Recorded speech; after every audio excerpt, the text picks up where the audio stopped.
further ado, let's chat about today's webinar topic. This came about actually, funnily enough, because I had about 2 or 3 calls in a row from different individuals. One was a client, a couple were not yet clients.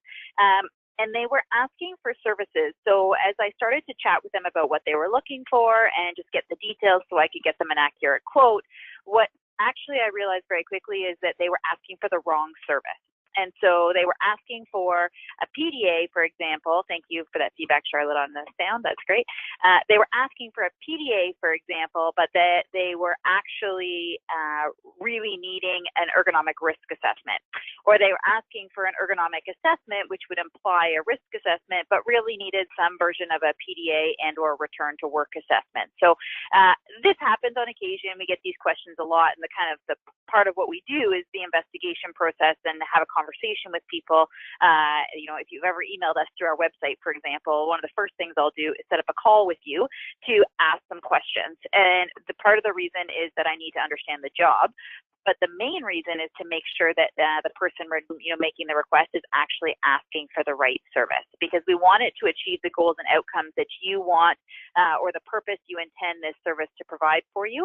And obviously, if you've asked for the wrong thing, just use the wrong acronym, because there are a million of them in our industry, then obviously you're just making an error that could have easily been an oversight or fixed before it was a problem by asking some good questions. So that's really what today is about, is just going through the different services that we provide and ultimately determining which ones are which and why you would want to use certain ones and when they become appropriate. And I'll give you some case studies of how our clients have been using these and what that has meant for their program to help you see where this might fit into your system. Okay, perfect. So let's talk about the ABCs of ergonomic services. Oh, except my PowerPoint. There we go. So the first thing I want you to ask yourself is, what's your goal or what's your purpose? And we'll talk about that a little bit more. We're going to talk about the different terms that are out there, a whole pile of acronyms, what they mean. And then we're going to spend some time talking about our 2 most common services, but I've actually added a couple. I should have updated my agenda. I added a couple as well, more about return to work, and just to try and give you a better sense of what all the pieces are and how they might fit together. So this is probably, in my opinion, the most important question that I can ask and that you can ultimately ask yourself, is that what is the purpose or the goal of your assessment? So if your goal, the starting point for this, for me, is really the question about whether this is in response to an injury case or not, right? If this is a proactive assessment, then that's great. It eliminates your return to work assessments that we might provide, right? That's step 1. I've eliminated one of the options. And then from there, we can expand and discuss whether you are trying to identify opportunities for change or improvement. That's one service. Whether you're trying to beef up or enhance your disability management program and get ready to handle some claims, or maybe you've had some difficulty with your claims in the past, maybe you've got a pile of people off work right now and you're a new health and safety person, new HR person, trying to work through the return to work process and bring some folks back, and you're trying to, yes, it's a bit reactive in nature, but at the same time, you need a whole bunch of assessments done in a short period of time with the purpose and the intent of return to work. And that changes which service makes the most sense for you. So we spend a lot of time asking questions about your purpose and your goal or your intent, and you'll see why in a moment here, because all the different services we provide have a role in many of these examples, but there are ones that are most likely or most logically fit for the issue or the challenge that you're experiencing at your work site. Pardon me, I have a bit of a cold today, so I may snuffle a little bit. So what we're going to talk about today are 4 primary services. Again, all have acronyms, so make your life a little more difficult here, but we're going to talk about 4 primary services. These would be, aside from training, these would be the most common services that we get requested, and probably the first couple are actually the 2 most common. So we get asked a lot, this is a very common request, for a PDA. Not as common to get a CDA, and we'll talk about what that is in a minute and why you might want to consider it. But we get asked for physical demands assessments, or PDAs, on a very regular basis. So that's probably one of the most common services we provide across all industries. So we are going to talk about it in more detail, and I'll show you some examples of what that includes. We also could complete a cognitive demands assessment. And again, we'll talk about that a bit more in detail here shortly, but that is an evaluation of the cognitive requirements of a job. And it is probably I would say it's a new service. We've been doing it for a long time, but new in terms of popularity. We've had a lot more requests for cognitive evaluation of jobs in combination usually with physical demands of a job. And the primary reason for that is likely mental health legislation changes, right? We have a more roles and responsibilities, certainly been a lot of focus on mental health over the past several years. And as a result, cognitive demands evaluation in order to have successful return to work has become more and more commonplace in workplaces across Ontario. This is another acronym that essentially means the same thing. A JDA is really the same thing as a PDA/CDA, but people use different terms here, so I just want to highlight those different terms. A PDA or a CDA can be done independently. You can also do them together as a unit. You can have a physical and cognitive demands assessment done as one document, and we would describe that as a job demands assessment or a JDA. You may have heard other terms. They're all essentially the same, a PDD or a CDD, which mean a physical demands description or cognitive demands description. A JDD, job demands description, for example, are very common. It all essentially is the same service, just has slightly different names depending on what organization you're with. All the same service. There are several examples of what might fit under our return to work assessment or return to work service, and we're going to talk about one of those in particular here momentarily. Talk about a job match and the idea of how we use that to achieve effective return to work of an injured employee who is coming back, and what that might look like, and ultimately who uses it as well, right? Because it's used internally by you potentially, or your disability manager, HR person. It's used by those individuals, but it's also a valuable tool to use maybe for a doctor, also potentially a great tool, it is a great tool for the WSIB to demonstrate that you have a goal, you have a match here with the employee's abilities and the job task. So we're going to explore that one a little bit more as well, but now you can see we've already at 3 or 4 acronyms here, just letters, and you can understand very quickly why, as I bring up the 4th one, a risk assessment could also be called an ERA, an ergonomic risk assessment, and I've referenced that in the future slides. And so ERA is the other acronym that I want to talk about today. So that's really the 4 primary sort of areas or acronyms that we get requested for most frequently. And then obviously we do office assessments and training and other things, but they're not as confusing as this group of services. So we're going to spend our day talking about these ones and better understanding what that means and how we might use them or leverage them in our practice in order to get the most out of our ergonomics program. So let's start by talking about a physical demands assessment, or a PDA. This is an objective document, or a document that objectively documents the physical requirements of a job or a task. So all we're looking at in this document is the physical demands of the task. I like to describe this document as a document that says what is in this current job.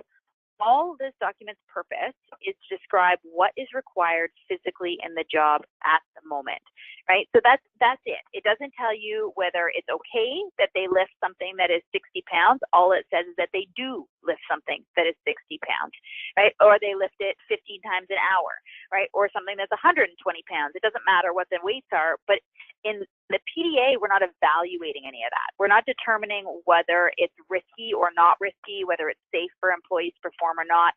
All we're saying is that based on the observation of the job task, an understanding of all the key components here, that these are the physical requirements of this job that you could expect of this job on a day-to-day or annual basis if some of these tasks are infrequent. Right? The whole point of the document is ultimately to describe the bona fide essential duties of a job or task. So we focus primarily on the things that people do regularly. We focus on things that are are a regular part of the normal routine of the job, right? We'll always have people, you can probably think of a person off the top of your head that goes above and beyond in the tasks that they do. Maybe it's someone that helps or assists other operators, other staff members, and those helping and assisting tasks are not really essential components of their job. And so in those cases, we don't document stuff like that, but we certainly are including all of the key task steps within their position and describing the physical demands for each of those. Now, there are lots of different examples of a physical demands assessment out there, like lots and lots of different examples of a physical demands assessment. If you have ever worked with us before, you've probably done a PDA with us and can see what you would get in a very detailed PDA, because I would say ours are quite detailed. There's a lot of them out there that are checkbox-based PDAs, and what you lose in a checkbox PDA is some of the detail level, right? You get that lifting is required, and then typically you have ranges to pick from. For example, you'll lifting less than 5 pounds, 5 to 10 pounds, 10 to 25 pounds, 25 pounds to 50 or 50 or greater, for example, and you lose some of the detail within there about what it is that person is lifting that is greater than 25 pounds. What is it that person is lifting that is greater than 50 pounds?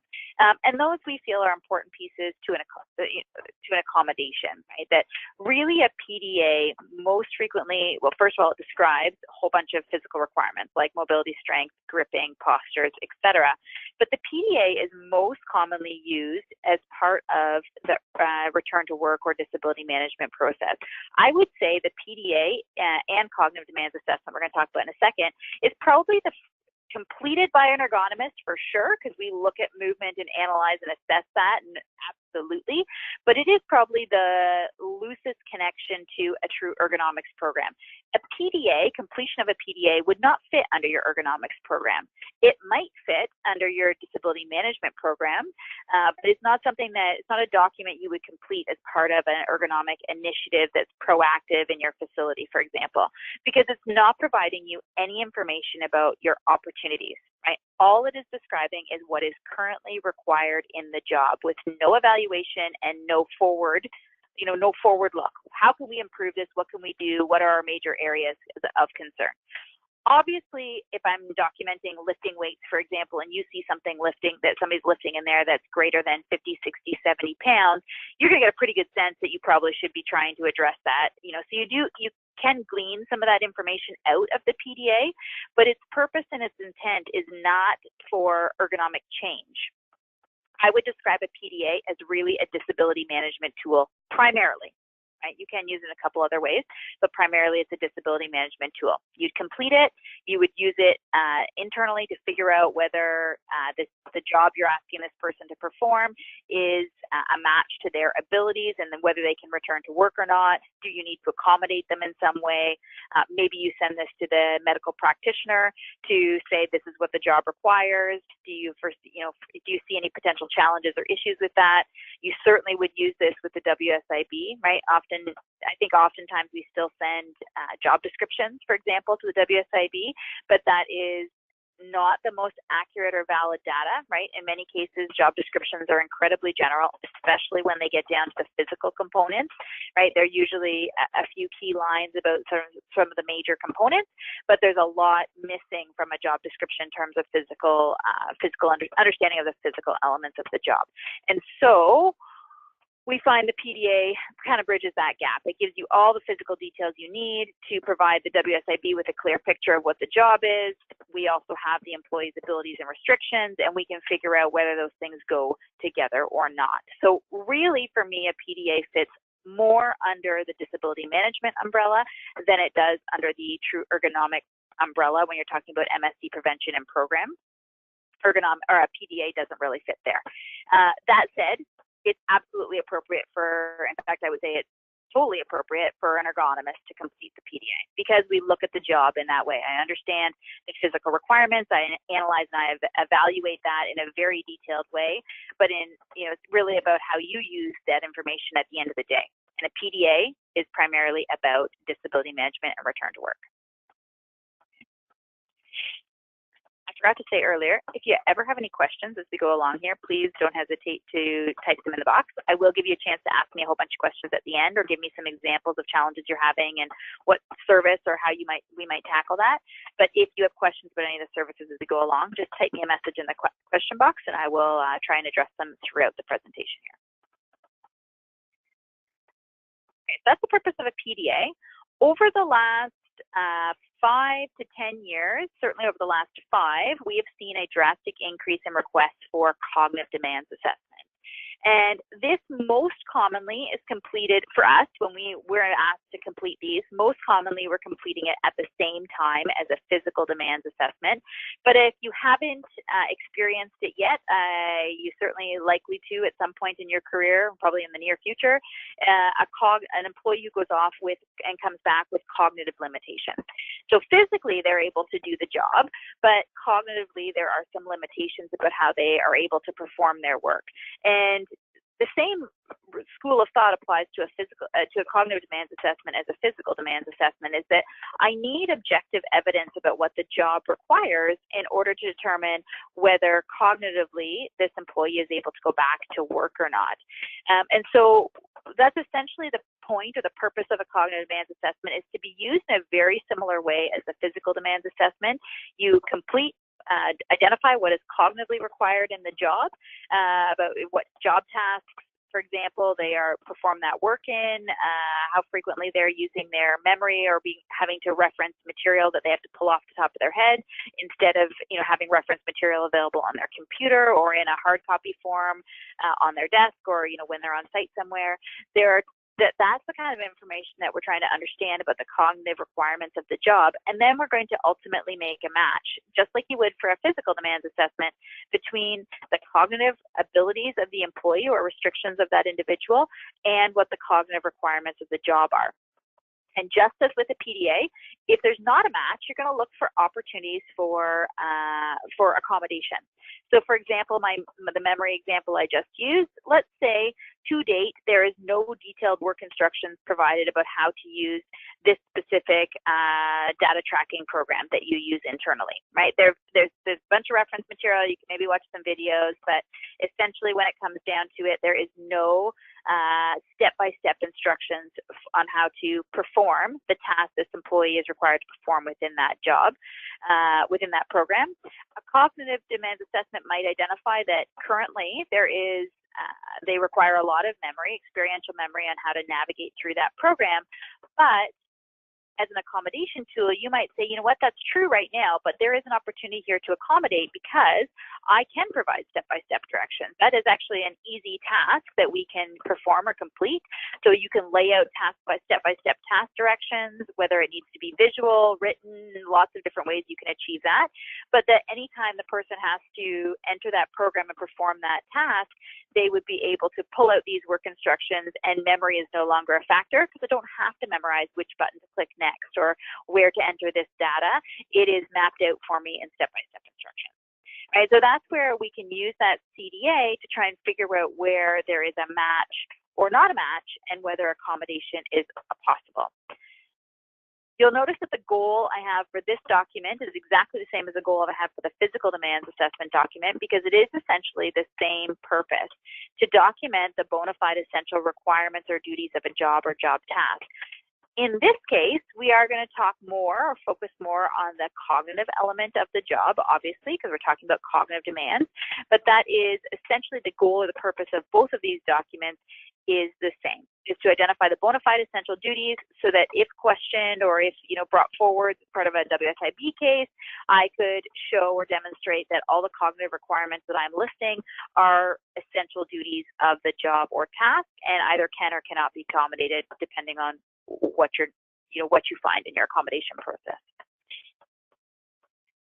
This is an example of what a CDA might look like. So this, the template that we provide is based on the City of Toronto's cognitive demands assessment template. It is, to date, probably the gold standard in Ontario, gold standard really anywhere. I don't know of a better one that's out there.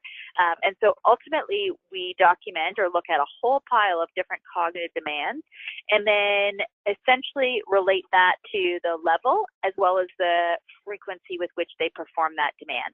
So think about someone who has like problem solving, or problem solving is a good example. Somebody who's problem solving. You have someone who is, you have a surgeon as part of their regular process, right? They are problem solving and dealing with high stress situations on a very regular basis, and their ability to problem solve in that moment to address the issues that are coming up is incredibly important and has a very significant, potentially dire consequence if they are unable to perform that task in that moment. So in that case, we're going to increase the level, right? The score is going to be higher because the complexity and the level to which, you know, the potential impact of not being able to perform this is so incredibly high that this is not only an essential duty, but it, like, basically one that we can't accommodate out. If you can't do this, we can't accommodate you into this because the consequence is potentially dire. When we're looking at something that's also problem solving, right? You probably in your role right now as a manager or health and safety individual, you probably problem solve on a very regular basis. You probably would say daily, right? But the level or the potential dire consequences to that are probably much less severe than a surgeon, right? Not to downplay what you guys do, because it certainly is incredibly important, but the comparable there is that the frequency might be just as frequent, but the level or the complexity with which of the problems that you're presented with are different.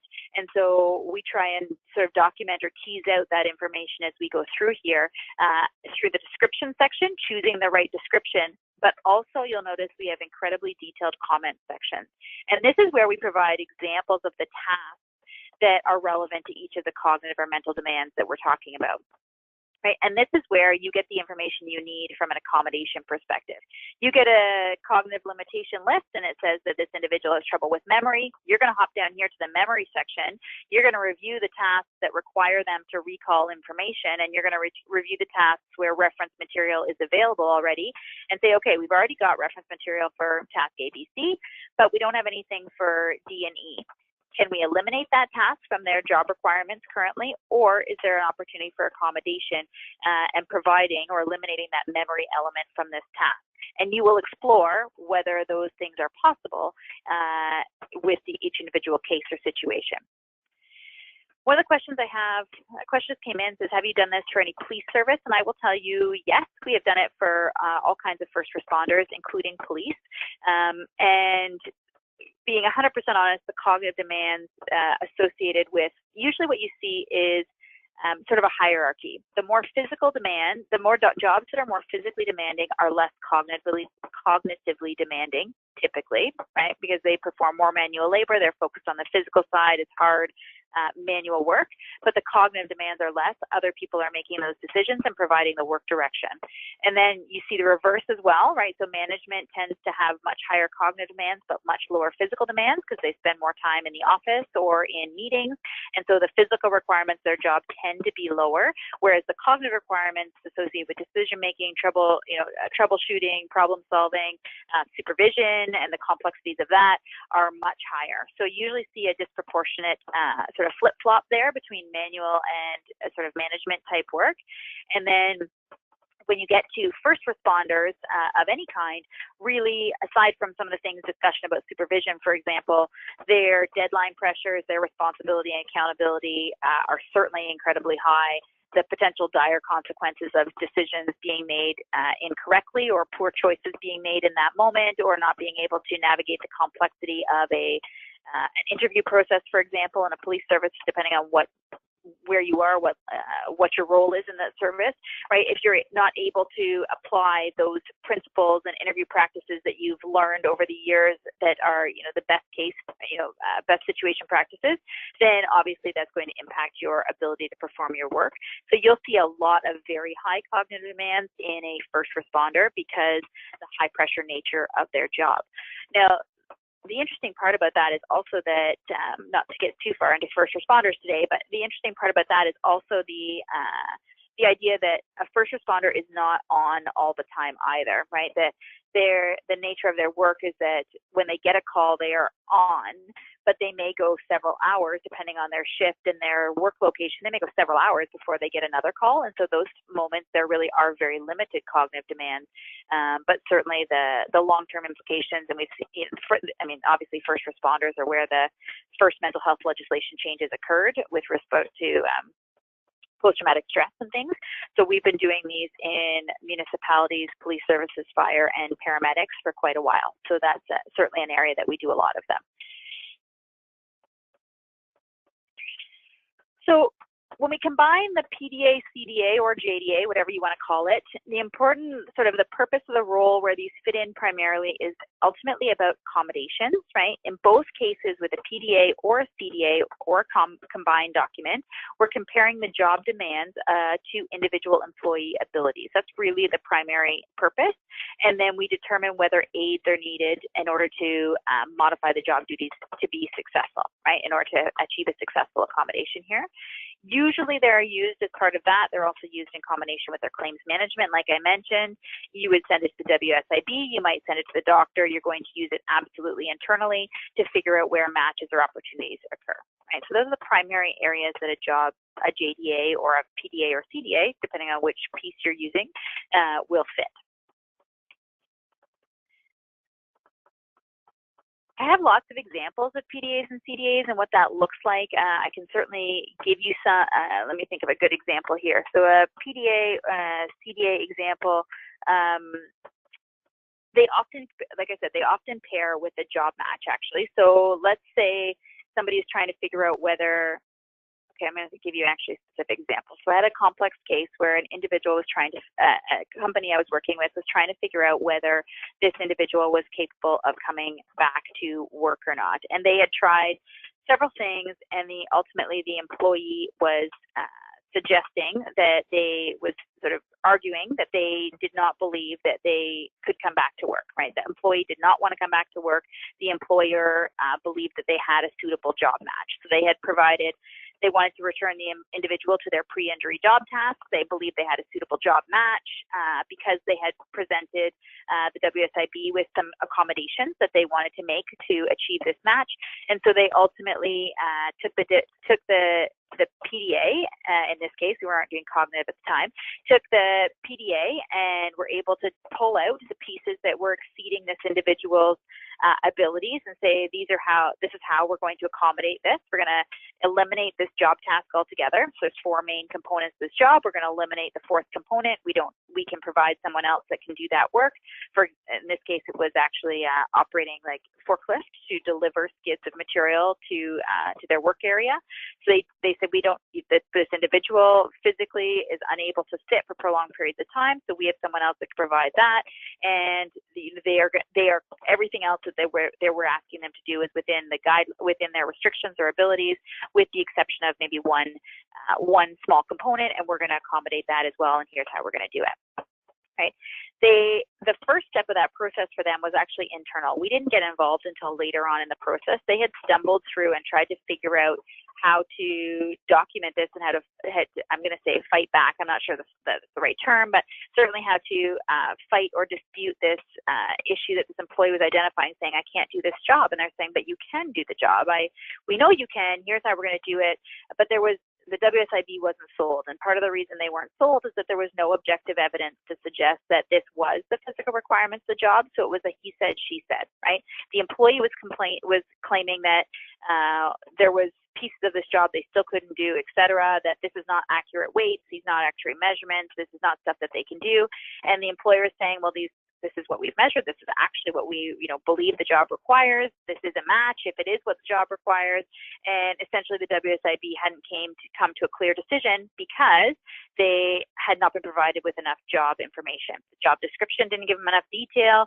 So we got called in to complete a job, or in this case, a physical demands assessment to evaluate the physical requirements of the job. And ultimately in the end, we're able to support the employer in this case to say, this is the physical requirements of the job. This is what is the essential duties or the bona fide essential duties of this job. Anything above and beyond that is not required, not essential, or has been accommodated suitably through various other tools. So that's an example of where a return to work case was taking a long time, right? It was not getting anywhere. The WSIB wasn't able to make a clear decision. There was a disagreement between the employer and the employee about what the physical requirements of the job were, and hiring someone in this case to do a third-party assessment of that allowed them to move forward with their case in a very quick and effective way. If they'd already had a PDA from the very beginning, this situation would have been avoided or minimized very quickly, right? They would have addressed this issue at the beginning, but instead it took, in this case, actually several months before they got to the completion of a PDA, and that's just time lost when someone could be back to work, doing accommodation, modified duties, and successfully on their way back to returning to work, right? As part of the PDA-CDA conversation, I've already highlighted a job match several times. This is the most common return to work assessment tool or assessment that we do, and that is where we compare the employee's abilities to the requirements of the job. So the employee's abilities come from a whole bunch of different forms, right? It might come from an FAS from the doctor, right? That's fine, or another medical practitioner like a physio, for example. It might be that you've sent this person even for an FCE, right? So you're at the stage where you've sent them for an FCE and you've gotten all the subjective medical evidence back, and you need to determine whether the employee ultimately is able to perform the job that you are asking them to do, or do they need accommodation. So this assessment is entirely about return to work, and primarily it would look something like this, right? Essentially, we either do it one of two ways. We either look at the restriction that is listed. So in this individual example that I provided here, the functional restriction said occasional forward and lateral, or to the side reaching, that's okay, right? That was what they were saying was their ability. Anything beyond occasional in terms of frequency was not okay. And so we went through ultimately, we took the physical demands assessment and we evaluated that and said, this is where forward and lateral reaching is required. This is the level to which it's required at. That is, in this case, it was within the term occasional sort of frequency ranges. And so we were able to say that's a suitable task for them in this moment. And then we looked at the next one, occasional forward bending. Well, they are only required to bend for less than 10 minutes an hour. That is considered occasional, therefore it's a suitable match. And we're able to go through each functional restriction that the employee has and compare that to our physical requirements of the job and determine whether a match occurs or not. The picture I grabbed is all matches, but that's not actually common. I think probably on the next page or the page after, we would have found a couple that were not a match. And ultimately, the solution to that is to determine whether accommodation is possible. So it's not a match right now, but this is how we are going to accommodate it moving forward. And that is, so the job match is done in combination with accurate physical description of the job. Most primarily, or in best case scenario, is from an objective physical demands description or physical demands assessment that's been done in the last 3 years or updated in the last 3 years, so that we can be relatively confident that it's current, that all the information in there is accurate, and then obviously we can then objectively compare that to the functional abilities of the individual. And that's essentially what a job match allows. This is probably one of the least used services, but I will say it's also one of the most, the best or most value-added services. Typically, when we're talking about a job match, it's either going to go one of two ways. Number one is the employer believes the job is a match, and the employee or some other stakeholder disagrees. Or number two is that the employer does not believe it's a match, but someone else is encouraging return to work. Sometimes that's like a short-term or long-term disability provider is suggesting this person is ready to go back to work. You as the employer may be disagreeing with that, and you're trying to make a case as to where those limitations are not or not match occurs. It's interesting because you can use it in both ways. So my most recent example that I worked on a couple months ago was a case that the employer actually believed the job was not a match. They were getting pressure to return this individual to work, but looking at this individual, so they'd actually gone and done a functional capacity evaluation, so they had all kinds of medical information about what this individual was able to do, but they believed that it wasn't a match, but we're getting pressure to return this individual to work, and they didn't think that this was the best idea for them for injury prevention. Obviously, we don't want to re-injure someone because we're putting them into something that they're not capable of doing.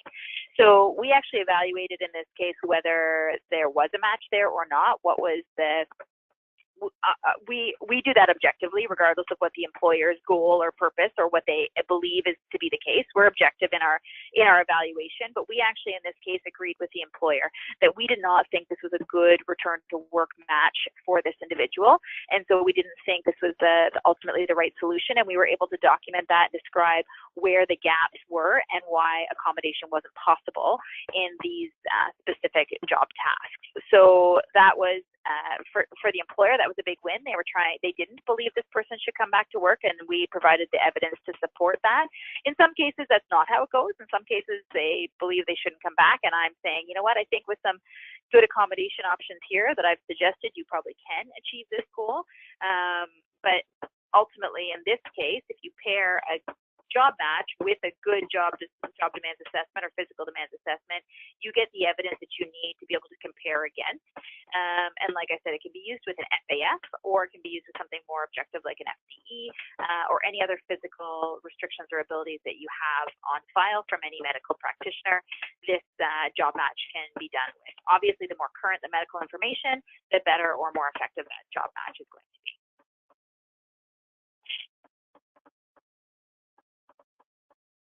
The last thing I want to talk about today is an ergonomic risk assessment. And an ergonomic risk assessment, or an ERA, is essentially this is the big different one for me. The three we've talked about so far primarily have a fit under sort of disability management and return to work roles.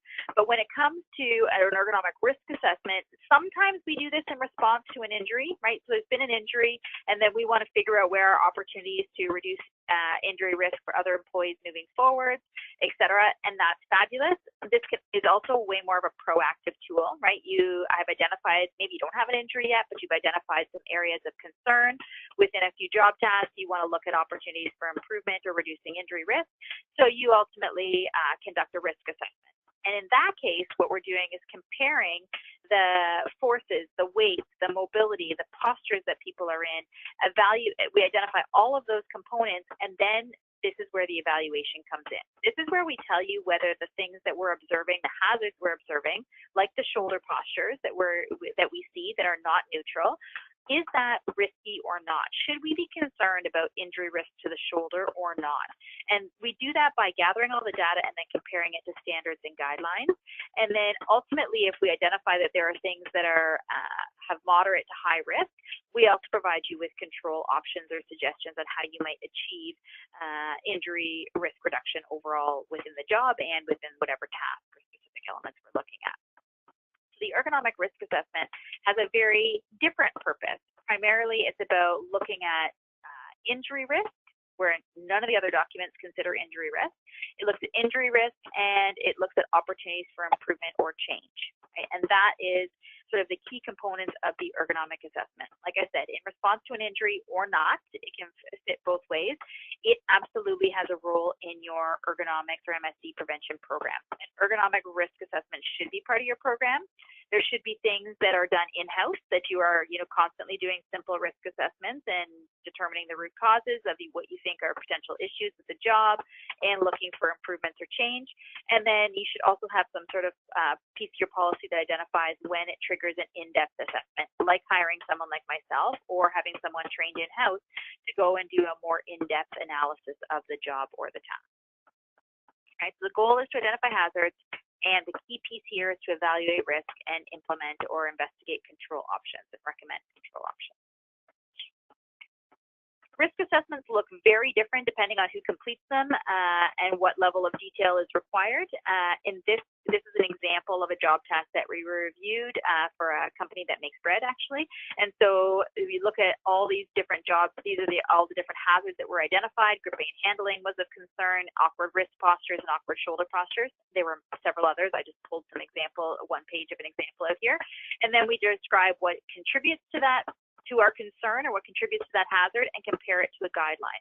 So in this case, we're identifying, we use the ANSI guidelines, we use strain index, and I use anthropometric measurements as well. But there are all kinds of different evaluation tools that are out there, and we use ones that are appropriate, and you should use ones that are appropriate for the job task being performed. So there are times, for example, that the NIOSH lifting equation is the right assessment for lifting or lowering.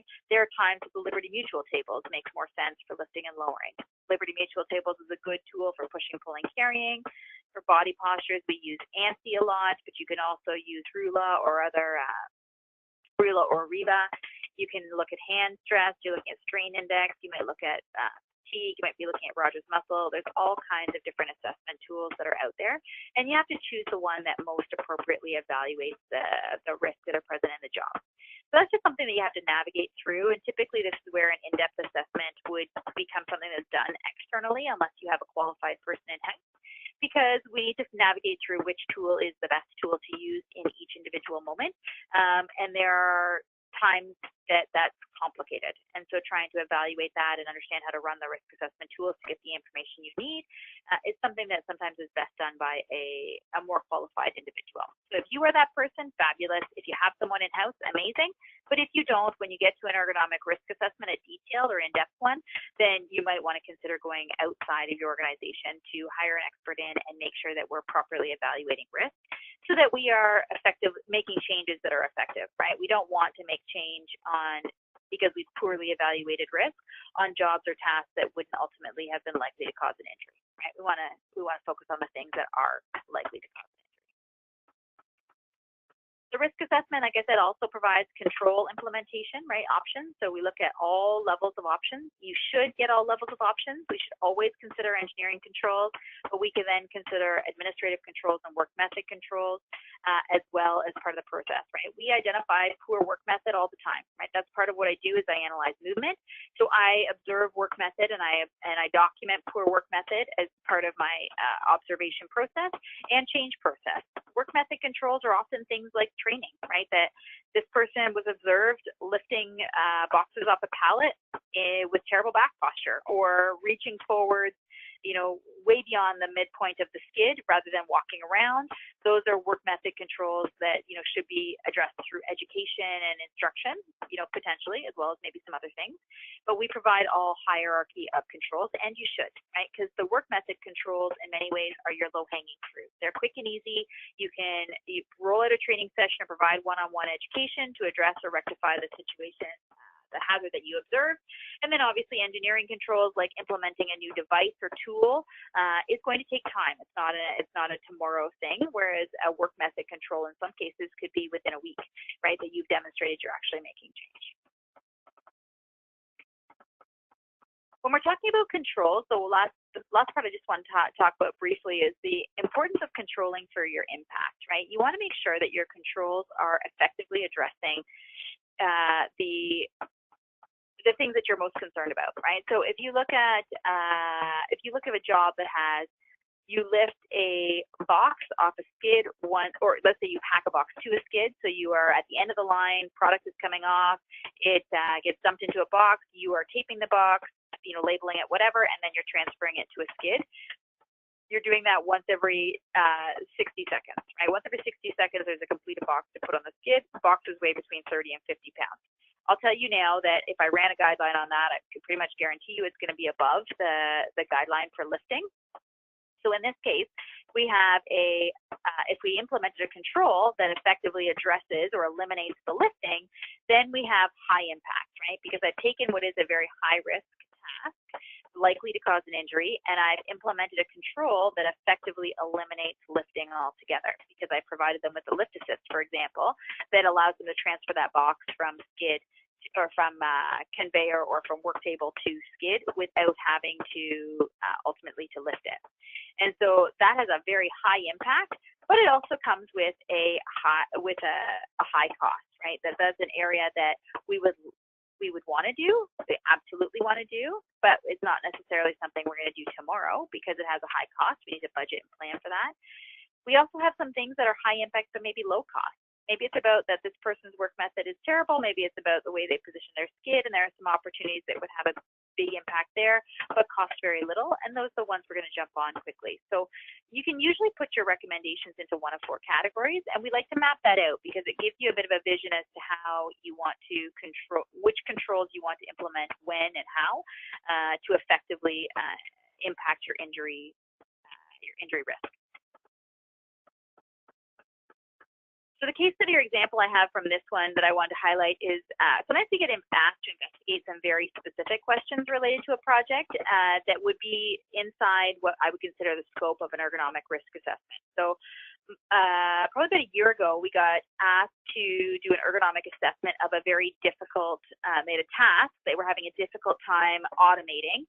And so it was manual filing. So they had parts that had burrs, they got produced, they had burrs on them when they came off the line, and they were actually sort of inside a hollow area of the part. And so they had to go in there and deburr it with a manual file. And so they were in there essentially manually filing down these burrs, and with no power tool available to them, they had found one that they could effectively use to address the issue and effectively remove the burrs so that the product quality was there. So their proposal, after investigating a couple different ergonomic solutions, ergonomic tools, was sort of twofold. Number one was we're talking about going to a very different process where these parts would actually go through sandblasting, and ultimately that should address the issue that they were experiencing. But the first question they wanted to know before they knew that was the ultimate end goal solution, but it wasn't happening tomorrow. So one of the first questions they want to know as part of this assessment is, what are my opportunities? But more importantly, what happens if I rotate these staff? Right now, they're on this job for 8 hours a day, and they rotate daily. So there's 3 operators on this workstation. They rotate on a daily basis. What happens if I rotate more? Or what happens if I rotate more staff in here? At what point does this task become acceptable? What if I only expose them to it for an hour? Or what if I expose them to it for 2 hours, or 4 hours, or 8 hours, or so on and so forth? And so that was one of the sort of the key question. One of the key questions that we were asked to evaluate as part of this risk assessment process was the question of whether rotation was going to effectively address the issue. And in this case, after some investigation, the rotation would never effectively address the issue. The force that was required and the frequency of movement that was required and the posture that they were in while holding this part and the file in order to get it down ultimately meant that they would have to be worked down until well under an hour rotation. So, I'm not even sure we could have, in the end, I don't think we actually could get that low in terms of our evaluation. At an hour, they were still above the guidelines. So only performing this task for 1 hour a day, they were above the guidelines. So in this case, our recommendation very quickly was don't rotate. What you end up doing is this is not an effective solution. You'll end up exposing all kinds of people to a very high risk behavior. So more people you expose, the way more likely you are to get an injury. And so this is a very clear direction that other engineering control you are considering is absolutely really the only way to tackle this problem. There is no automated tool that we can use. There is no tool that we can use power tool we can use to do this, and rotating more people in here is just going to increase our risk and create more problems. So in this case, that's sort of part of how we can use that information we gather in a risk assessment to give you very specific answers to some of the challenges or questions that you potentially are experiencing as part of this process. I think I've talked about all these throughout the session here, but PDA, CDA, primarily disability management role, and it describes what is in the job. The risk assessment determines the likelihood of injury and provides controls. And the job watch, we know, is primarily for return to work and determines what accommodation options would be required in a job. Just to summarize the questions or the different examples I provided today. I wanted to give you a chance to ask me some questions. I'm imagining if you're on here with us today that maybe you are thinking about an ergonomic service or have a question about an ergonomic service that you might be interested in and wondering, A, what that might be, and then B, beyond what it is, what opportunities you might have, what assessment tool or how might I tackle the situation. So I'm opening up the floor to some questions. I will give you a chance to type those questions out as I flip through here.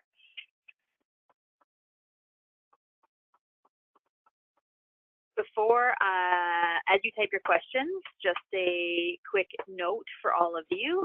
PROergonomics is hosting an industrial ergonomics conference coming up in June.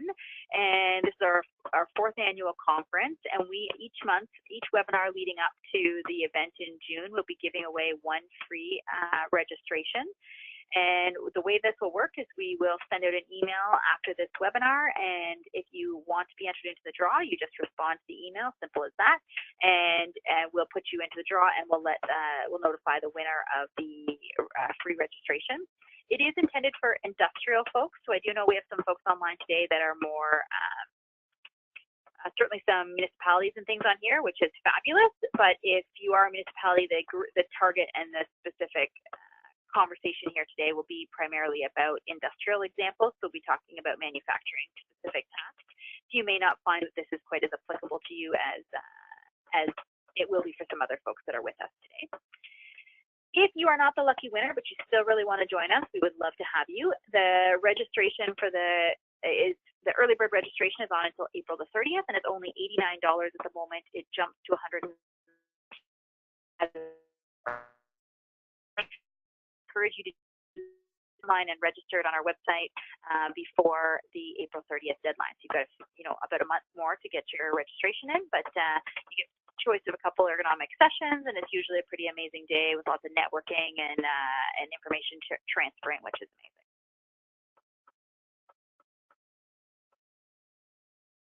Okay, just flipping back over here. So one or two questions here. The first question is about whether you should get a FCE or a functional abilities form, a functional capacity evaluation done, or a functional abilities form is sufficient in order to do a job match assessment. Good question. We can do a job match assessment with either. I would say historically, by far the most common way we do this assessment is with a functional abilities form provided by the medical practitioner. In an ideal world, we would get it from a physio or someone else who does more looks more specifically at the functional limitations or ranges of motion, for example, of the individual. Right, they are actually evaluating that as part of their process or their assessment process. So that would be primarily, if we can get it from the physio, you'll get the best information possible. But if you can't, certainly a medical practitioner's functional abilities form information is also relevant here. You do not need to do an FCE before we do a job match, but you will get really objective information from an FCE. So functional capacity evaluation is really objective details about what this employee is able to do, not able to do, at what stages they failed, or what were their max capacities. And so that information can be super valuable and incredibly accurate. Whereas you get a little bit more wishy-washy answers from a GP and a little bit better from a physio, but you get really great information from an FCE. But by no means is it required. The important part for me is that it's current, right? So if you haven't had an FAF filled out in the past 4 weeks, for example, it might, if we're talking about an ergonomic related injury, an MSD, a lot of functional changes can occur over the span of a 4-week period. So it's important that you get the most current medical information that you can, so that when we do a job match, we're ensuring that we're providing them, basically using the most up-to-date medical information to determine what's suitable or a match for that individual or not.